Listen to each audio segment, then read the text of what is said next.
The author aims to point out where the role of language teaching is in terms of the competences that learners are expected to gain. Intercultural communicative competence is said to be one of the most valuable competences after grammatical competence and communicative competence. However, it has not been marked a clear distinction between intercultural communicative competence and grammatical competence and communicative competence. Additionally, it is not clear which culture should be taught along with the language. The author presents certain fundamental principles and viewpoints that can be possibly the basis to build a new model based on intercultural communicative competence.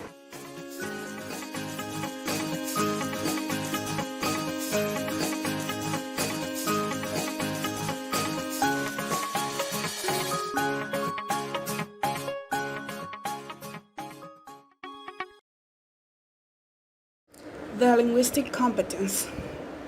The linguistic competence construct was developed having as a basis Chomsky's definition of the language. Language is a system independent from any given context of language use, syntactic, lexical, morphological, or phonological.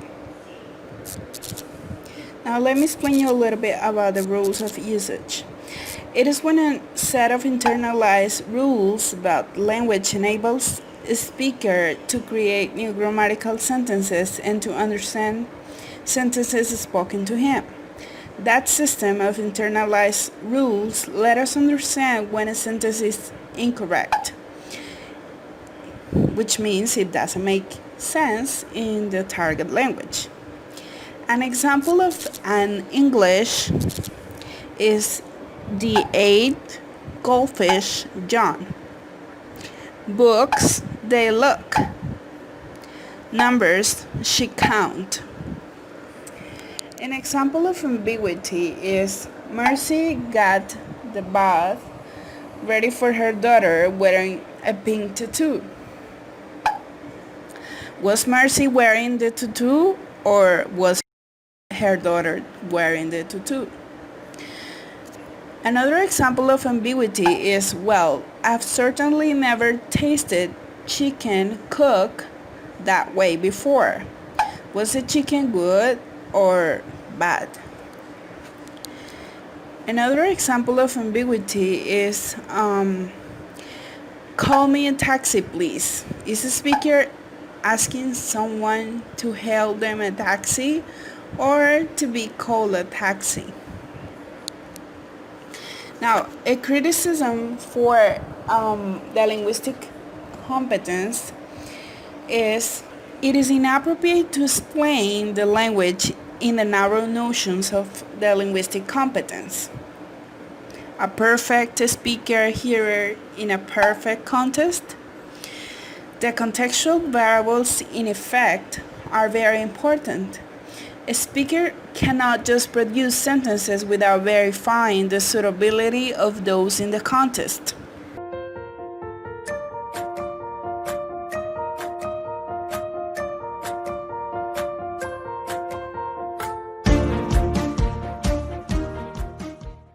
Communicative competence.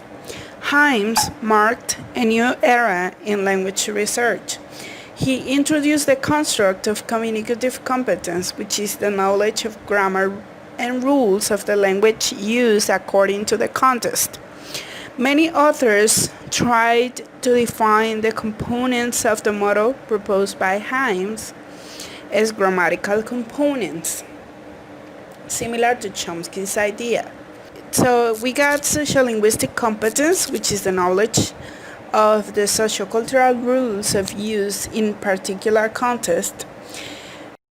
Pragmatic competence is included here in the sociolinguistic competence and is defined as sociocultural rules of use. They were proposed by Canal and Swain, 1980. We also find a strategic competence, which is knowledge of how to use communication strategies to handle breakdowns in communication. Discourse competence, which is the knowledge of achieving coherence and cohesion in a spoken or written text.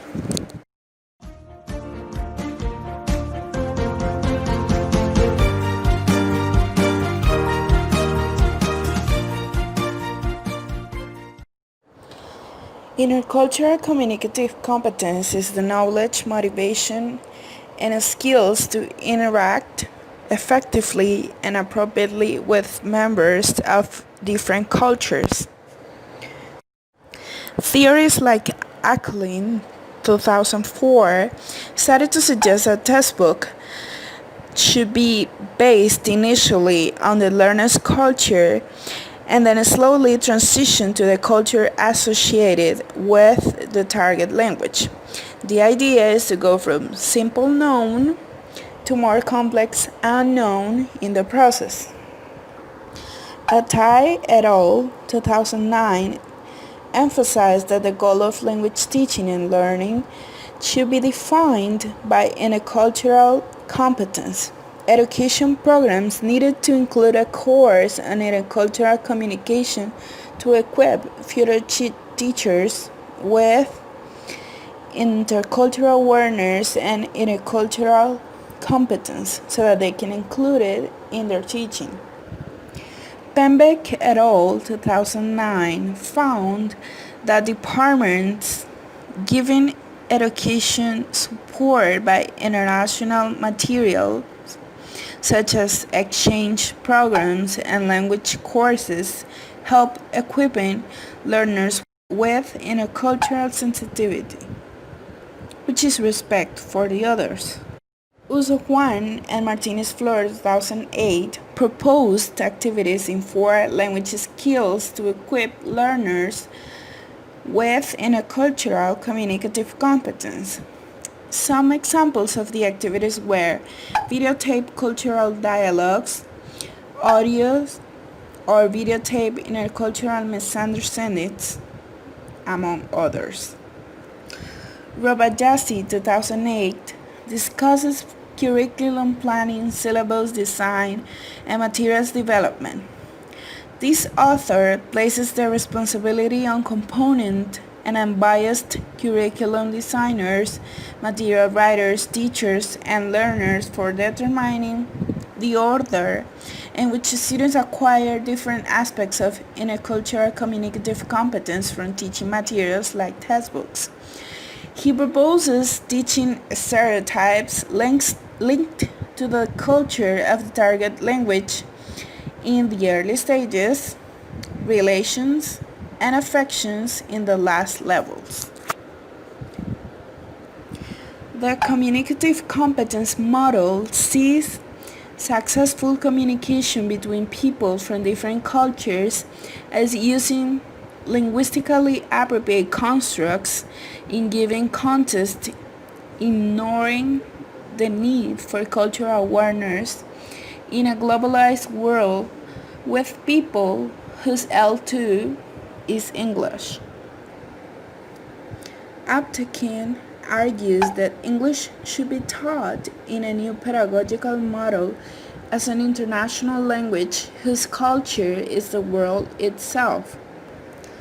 Also, he argues that materials should involve local and international subjects. They should be relevant to the learner's life.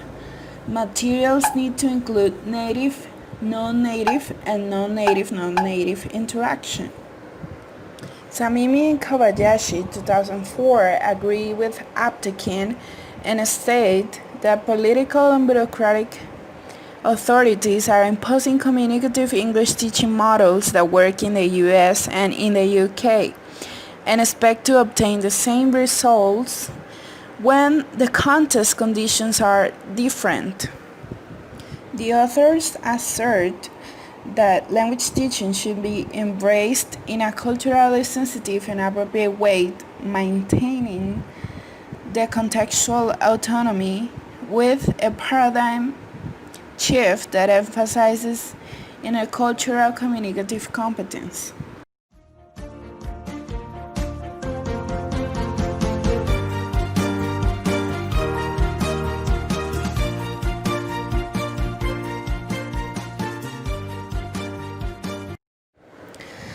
Conclusion. A lot of work is still to be done in order to implement an intercultural communicative model, since it involves psychological adaptation, the ability to effectively and appropriately execute communication, behavior to elicit a desired response in a specific environment, intercultural awareness, and personal attributes like display of respect, interaction posture, orientation to knowledge, empathy, interaction management, and tolerance of ambiguity.